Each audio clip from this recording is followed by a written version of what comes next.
Hey everyone, Peter here again with another episode of the Bits and Pieces, and we're back here again on Thursday. Same time, same YouTube channel, but this time we're going to go to a bit of a different website to start off.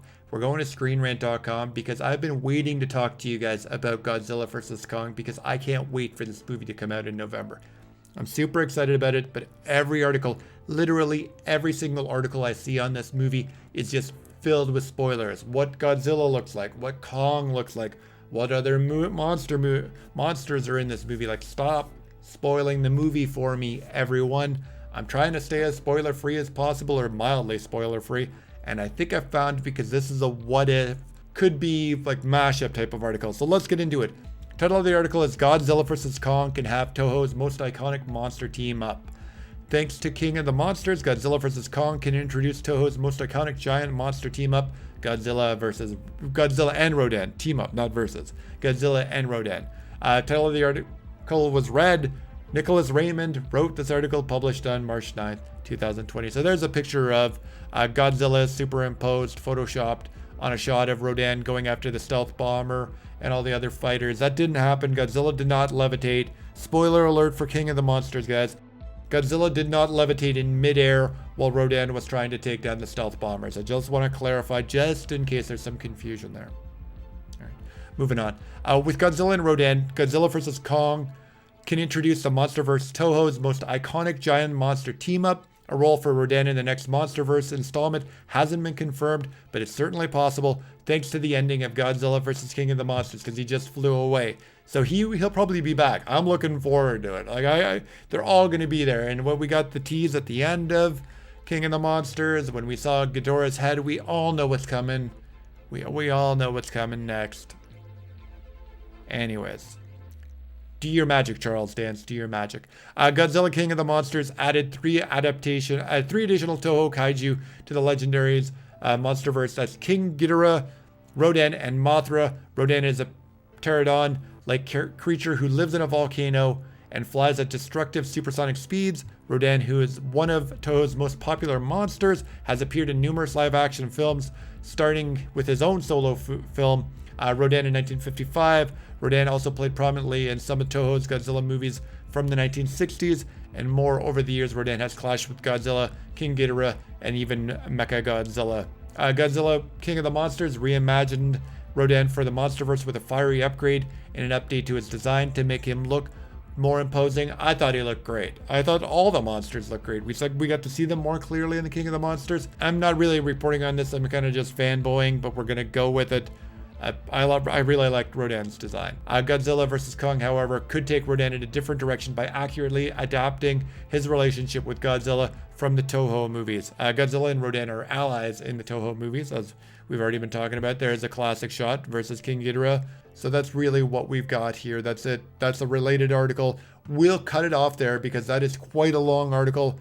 That's really more descriptive of what could happen. It's not really a review of what's going to happen, or just a brief snippet like we normally do. That's a lot more reading than I normally get in. So let's wrap up the article. Godzilla vs. Kong can have Toho's most iconic monster team up yet.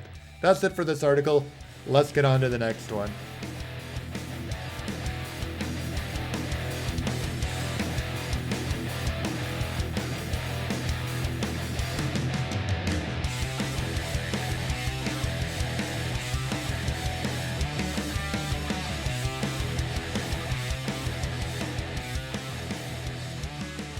All right, and for our next article, we're going to go to another website I normally wouldn't pull from, and that's The Hollywood Reporter, because it's about a new Dracula movie being in the works at Universal.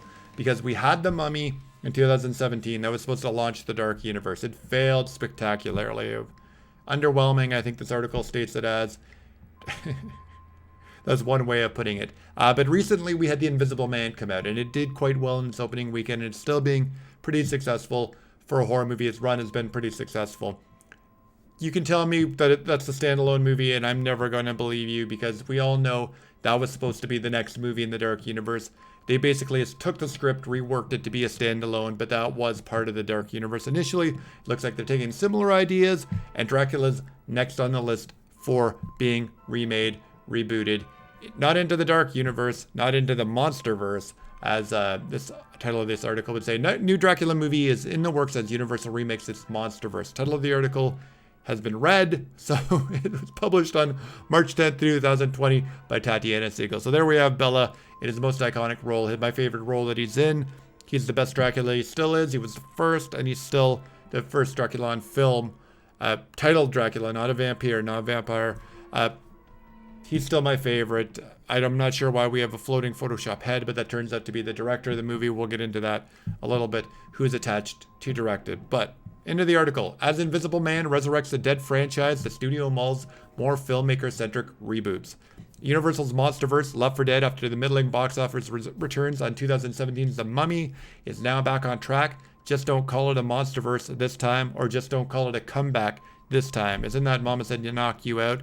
But anyways, moving on. On the heels of The Invisible Man's #1 opening on February 28th and a 98.3 million haul so far, Universal is taking steps to revive its fabled stable of classic monsters for the big screen.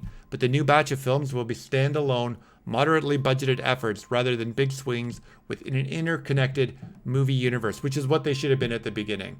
If they were going to reboot these and remake them, I wasn't a fan of the idea to begin with, but they should have been individual standalone movies, not this mashed up dark universe. I don't want to see a team up between Dracula and Frankenstein's monster. And the Mummy how would that even work? Dr. Jekyll, Mr. Hyde. Anyways, continuing on.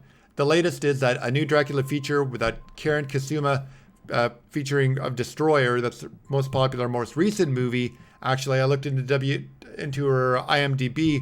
Her most famous horror-related movie was Jennifer's Body. Do you remember that one, guys? With Megan Fox, Jennifer's Body. Do we remember that one?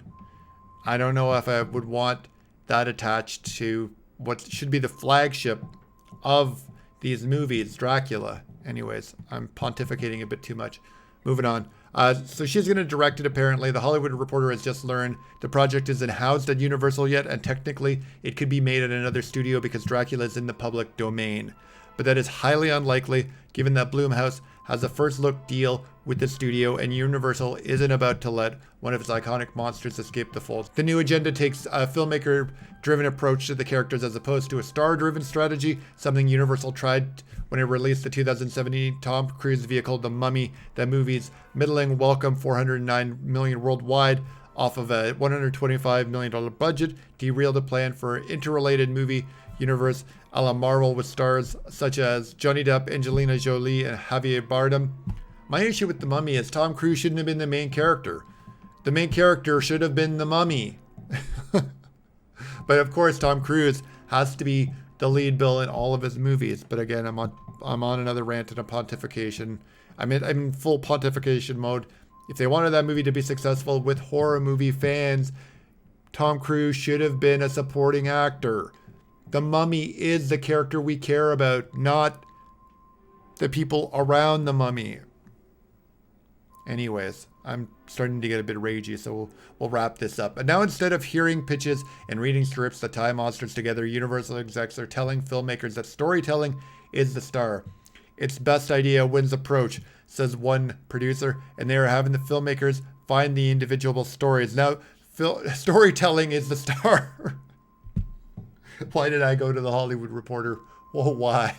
When the movies don't have a strict budget range, the moderate range seem popular at this stage, and no project seems to be ready to go before camera, though an Invisible Man sequel from its director, Lee Whannell, is inevitable, even if talks haven't begun and Whannell is being eyed for other Monsterverse titles. Getting the universe right has until recently proved elusive for Universal chief Donna Langley. Even with a headliner such as Dracula, the studio's most recently tackled the blood-sucking count with 2014's Luke Evans starred Dracula Untold, which earned $217 million worldwide. That movie sucked. So there's that. That is a long take on something that should have been a 3-minute article. Hollywood Reporter, edit down your articles. That's it for this article. New Dracula movie in the works as Universal remakes this Monsterverse. On to the next one, guys.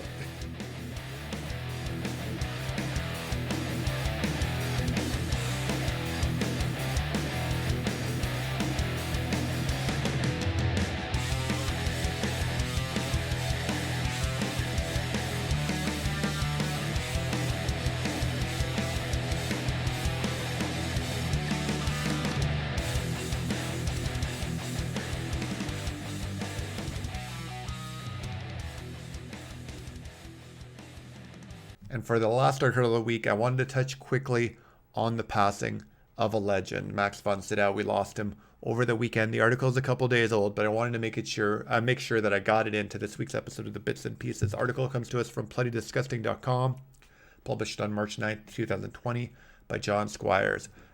Best known for his horror fans as Father Merrin in The Exorcist, Max von Sydow was a legendary actor who racked up 2 Oscar nominations and well over 150 acting credits throughout his long career. We've learned the sad news this morning that the Swedish actor passed away over the weekend. Von Sydow was 90 years old. The Hollywood Reporter reports the actor died Sunday, March 8th, at his home in Provence, France. Max von Sydow's acting career dates back to 1949. And some of his most notable films include The Seventh Seal. That's one of the first times I had ever seen him playing chess with death. Like, the dude had the nerve to play chess with death. Wild Strawberries, The Virgin Spring, The Greatest Story Ever Told, The Night Visitor, 3 Days of the Condor, Flash Gordon, awesome role in that. Conan the Barbarian, another awesome role in another, probably the first time I ever saw him as a kid was in the Bob and Doug movie Strange Brew. He plays the bad guy in that. He played every character he played very well, but he was a very good bad guy or a villain. He plays Brewmeister Smith in that, or the short form is BM Smith. Nice little twist of a joke on the acronym there. Never Say Never Again, Dune, Needful Things, Minority Report, and Shutter Island. Von Sydow's 2 Oscar nominations were for Pele the Conqueror in 1989, Best Actor in a Leading Role, and Extremely Loud and Incredibly Close in 2012, Best Actor in a Supporting Role. The actor's performance as Father Merrin in The Exorcist, one of the most iconic characters in the history of the horror genre, earned him a Golden Globes nomination in 1974. It's also fun to note that Von Sydow voiced Vigo, the Carpathian, in Ghostbusters 2 and Ghostbusters the video game. He is Vigo, you're like the buzzing of flies to him. That's not Vigo, it's his minion, but it's a key line that I loved in that movie.